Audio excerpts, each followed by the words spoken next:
Hello everyone, welcome back to my channel and welcome to Vancouver. For those of you who may have watched my channel when I was still living there, I am back for the week. I'm in an Airbnb and I just finished my interview. So I flew in from Hawaii yesterday. I'm going to try and give you a better view of this outfit and I'm definitely going to show you this view. It is a rainy, wet day here, but it's still a beautiful city. You can see the water in the distance, traffic of course. This is Expo here and that's Cambie Bridge, so it's super busy all the time because it leads to just outside the city. And over there is Yaletown, my former neighborhood, and I'm just in a different part of Yaletown here near the stadium. It's a new building which I was really excited to stay in. It's actually 2019 completion. It's called the Arc. So normally, you know, if I have a full year's rental, I would not tell you where I'm living just for safety, but I will be gone from this unit in a few days when this video is posted. So I'm just in this unit for 4 days essentially, checking out on the 4th, and yeah, I came here early because I had an interview, so I'm still in my suit. I'm going to do a little bit of a day to night switch for you. Black heels, my Tahari suit, and my really pretty teal shell. I think it's important to be professional and polished. My hair is a little bit worse for wear because I had to walk through the rain to get back here. For jewelry, I usually try and keep it really simple, but I still want to represent my personality. As you know, I am a jewelry designer, and so I always want to represent that, and so I'm wearing a Tahitian pearl pendant, which I think is the right amount of dressy but still kind of like uniquely me for an interview. So I'm happy that I finished that. You know, it's like that post-exam feeling. I'm proud of how I did, and we'll see what happens, as you do with everything like that in life. But this suit worked out great. When I dug it out of my suitcase yesterday, it was wrinkled and I was so horrified, but it actually completely fell out overnight. When I woke up, all the wrinkles were gone. I just hung it up near the shower, but I didn't even really steam it or anything. So really happy with the quality of it, and it was really comfortable and not too hot as well for the interview, which I think is really important. So in this video, I just wanted to give you a tour of this apartment in this building. Like I said, it's kind of a unique thing because it's an Airbnb. This is a newly completed building, and I think it's pretty representative of where Vancouver is going in terms of apartment living. This is pretty luxurious apartment living, so I've looked at a few listings for this building, both in terms of rentals and for sale listings, and they retail for $600,000 to $700,000 Canadian for sale. Of course, some of the higher and larger units are much more than that as well, but on average. And they're, again, on average, very small. So I think it's really interesting because this is really where new builds are going here in Vancouver. They're just getting smaller and smaller. It is such a luxurious building and such a luxurious unit, but it's definitely kind of minimalist living, and so I thought I would share that with you because it's different from the sorts of units that I've lived in before. So I found that they hovered around 500 square feet, and I'll show you what that looks like. Most of the units that you guys have seen me live in Vancouver have been between, like the smallest one, my first apartment was 550, and it felt quite a lot bigger than this one, and the last unit I lived in was 730 square feet, and the one before that 640, and I think the 650 to 700 square foot space is kind of where my comfort level is at, and everything above that is a luxury. I do have cats, and so that's kind of part of that as well, and probably why I don't think I could live here. So that said, all of the finishings are so luxe, and I'm really happy to be here for a few days and to experience this building. So I'm gonna take off my shoes now. I only kept them on so I could show you guys, and I will walk through the unit with you because I would find this interesting, so I thought, why not share it? And I thought later on we could explore the building a little bit. Again, not necessarily something I would usually share if I was staying permanently in that unit. So yeah, this building is called the Arc. It has a very unique architecture, but the styling in the units themselves is very millennial chic, very marble forward, very gray, and I'm definitely here for that. I love that simplicity. All of the finishings are beautiful, chrome, shiny, and there's a lot of thoughtfulness that has gone in. However, this medicine cabinet, I have to say, probably designed by a guy because it's so shallow, so my makeup bag doesn't fit in there, and many of the products I use even might not fit in there either. So that's my feedback on that for what it's worth.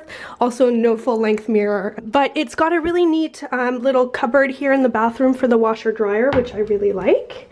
And it's a beautiful bathroom with a bathtub that I have big plans for later on.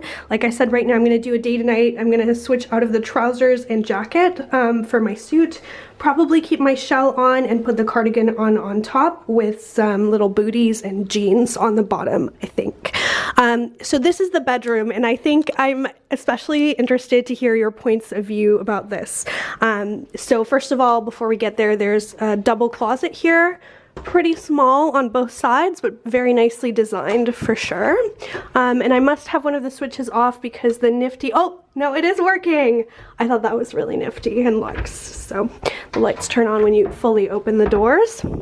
There's a cute little patio over there, which is nice, and it's not a Juliet balcony, which is a nice feature, nice design, because you could actually fit a proper chair out there, which is nice. So apparently for this decade, there are no longer Murphy beds, but instead they are couches. So I will actually insert a photo of what this looks like closed. I'm not going to mess with it because it was pulled out when I moved in, and I don't know how complicated it is to fold up, but you can see the arms of the sofa on either side. And this is not something that the owners of this unit created. It's actually how a lot of the units come. So in my books, this would be a studio because it's kind of all one big room and it's got a sliding door to section it off. But legally, I believe, for Vancouver real estate, it's not, because it actually has a window. So only if the bed was in a room with no windows would that then not count as a bedroom. But the rules are different everywhere, and I think that's kind of interesting. So I think technically this would be a one bedroom, even though the square footage overall is closer to that of a studio. So it's got some really good lighting though, beautiful big windows, nice view, corner view of the water over there of Falls Creek. And over here, this is actually a pull-out couch. All of the furniture is from Ikea, and I think they've done Ikea really well. So here's the living room. There's quite a comfy couch. I'm going to be doing a lot of web design for elflorence.com on this couch this weekend with the occasional coffee shop break. I don't have a lot of commitments until next week with friends because I came in early for this interview, so all of my plans are kind of next week. So I'm going to be on lockdown working on my site, and I'm kind of looking forward to it actually. So yeah, that's where that's going to happen, and it's pretty comfy. You could definitely make a cute living room space in here. I just wish that they had skipped this kind of setup. To me, that sort of Murphy bed thing isn't super appealing because I would never personally put it up and bother with that. So it just ends up being a less than ideal bed situation in my books, but that's my opinion. Let me know yours down below. The kitchen is absolutely stunning, and I have to say is one of the reasons I booked this Airbnb. All of the cabinetry is this really lovely blonde wood. It's got a gas stove, really top of the line appliances, super luxe concealed appliances as well. So you can see my leftovers. That's from Peaceful. If you've been to Vancouver, you know, it was on that Triple D show with Guy Fieri. They make the best beef rolls and hand-pulled noodles, and I really miss that. So of course I went to go get it yesterday after I landed. And dishwasher in here, so it's actually a fully equipped kitchen, and like I said, it really is very luxe. So you can see, oops, wrong side, pop open, love it, so snazzy. And I like the color scheme, that these kind of blonde and black trim hues with a little bit of gray, I think is very tastefully done. Slide shut door, little coat closet that would hold approximately 1/5 of my coat collection if I had it with me. So I'm going to switch from YSL bag to YSL bag, and if I have time I will show you my nighttime outfit. And then keep watching because I would really like to explore this building with you. I haven't gone to see anything. Excuse the awkward angle, but you are on top of a paper towel holder at the moment because, like I said, there's no full-length mirror in this unit. So I have the same shawl on, matching cardigan, also from last call, some old jeans from Current Elliott, and my new slouchy, scrunchy little boots with a pointy toe to kind of make the whole thing a tiny bit edgier, as much as an outfit that includes a twin set can be edgy, from Akoya, and these are weatherproof or weather resistant or whatever it's called.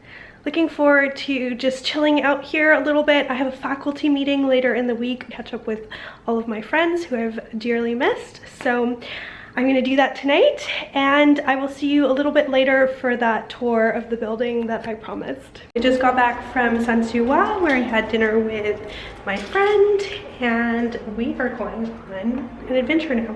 It's just past 8 p.m. so there's no guarantees. Maybe it'll be closed, but that seems kind of early for a pool slash exercise area to close. So I figured out that it's on the 20th floor, I believe. So let's go see if we can find it. Got up here, there's this random locked off area that my key doesn't work for with a grand piano.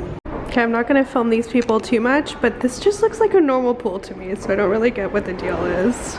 Is it actually transparent on the bottom? Maybe it is and I cannot see. When you look from down below with the arc building, it's actually like you can see through the bottom of the pool. It's completely transparent. Well, good morning everyone. It is unexpectedly a sunny and beautiful day outside here in Vancouver. I'm going to film another video for this channel, so definitely like this one and subscribe if you would like to see that and more. But before I ended this video, I wanted to show you that I was not insane to think that there would be something really, really cool about the swimming pool upstairs when I showed it to you yesterday. It's just, I think unless you have a GoPro or you have your head underwater, you cannot tell. It just looks like a pretty banal pool. So looking up, this is the building I have been staying in, the Arc, and you'll be able to see why it's called the Arc. And I think if I zoom in a little bit, you'll be able to see even better. That is the underside of where we were standing. So that is the swimming pool, and you can actually see the water. And I think you can see someone's legs as well, because they are currently in the swimming pool. This is a part of it that I was staying in. And in the next video I'm filming, I'm looking forward to sharing a few of my favorite spots with you. So definitely stay tuned for that video. Thank you for watching this one, and I will see you in my next installment.